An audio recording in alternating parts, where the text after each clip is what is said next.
With the body's indulgence, I would like to move the conversation away from things dealing with national issues and all those kinds of things and take it a little closer to what we're going to be dealing with for the next couple of months.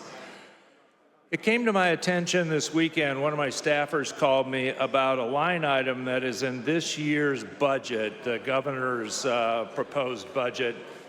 It's not a big item, and frankly speaking, it's probably change you would find in the couch compared to everything else that goes on in the budget. However,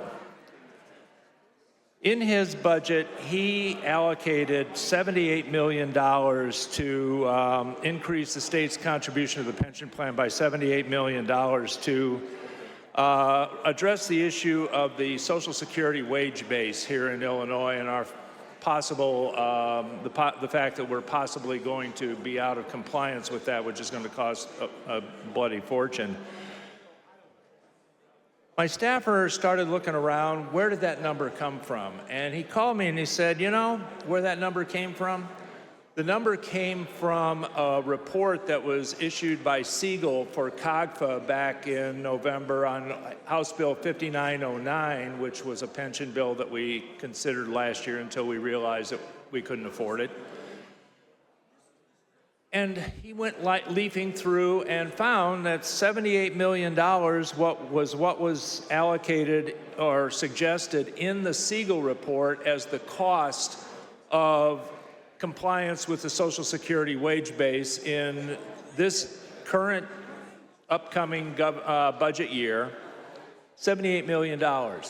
So the governor took that number, slapped it in his budget, and made that this year's amount that is going to increase the pension contribution in order to satisfy the Social Security wage base. However, here's the rest of the story.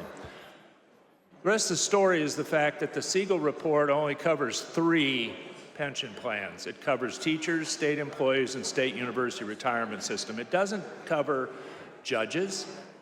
It doesn't cover the General Assembly pension plan, nor does it cover the Chicago Teachers Pension Fund, which also we are on the hook for making these types of contributions for.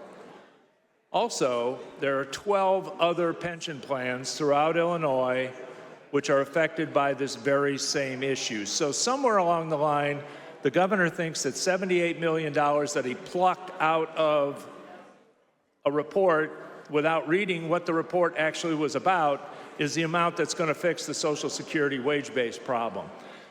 Unfortunately, the governor didn't read the next page of the analysis, and again, this is only on the for the purposes of the 3 plans that were part of the thing. Tier 2 salary cap to Social Security wage base state contributions through fiscal year 2045, $6.12 billion with a B dollars. $78 million is going to cover this year's Social Security wage base amounts for the 3 plans that are in the analysis.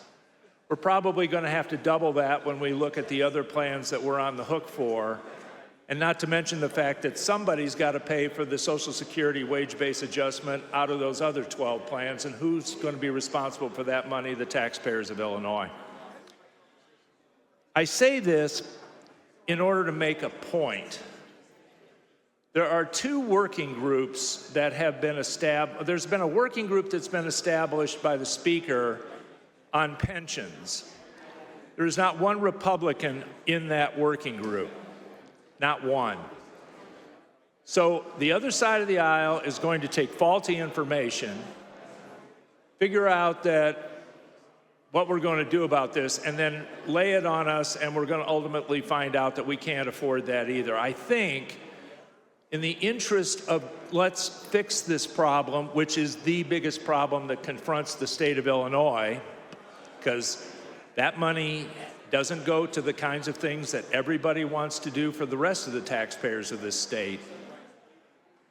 I urge the Speaker to allow this working group to include members of our side of the aisle who actually have honest-to-God pension reform proposals that we're willing to talk about that are never discussed on the other side. Not to mention the fact that we're in budget talks.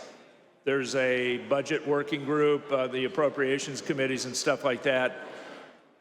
I would urge the chairman or the chief budgeteer on the other side of the aisle to include Republicans in the discussion on this budget, because there are things in this budget. If this is one of the examples of what we're doing with the budget, what else is out there that hasn't had enough attention paid to it so that we can actually understand how much this state is going to spend in the upcoming year? I think that it's time for us to be brought into the conversation, because believe it or not, folks, we've got some pretty damn good ideas. Thank you.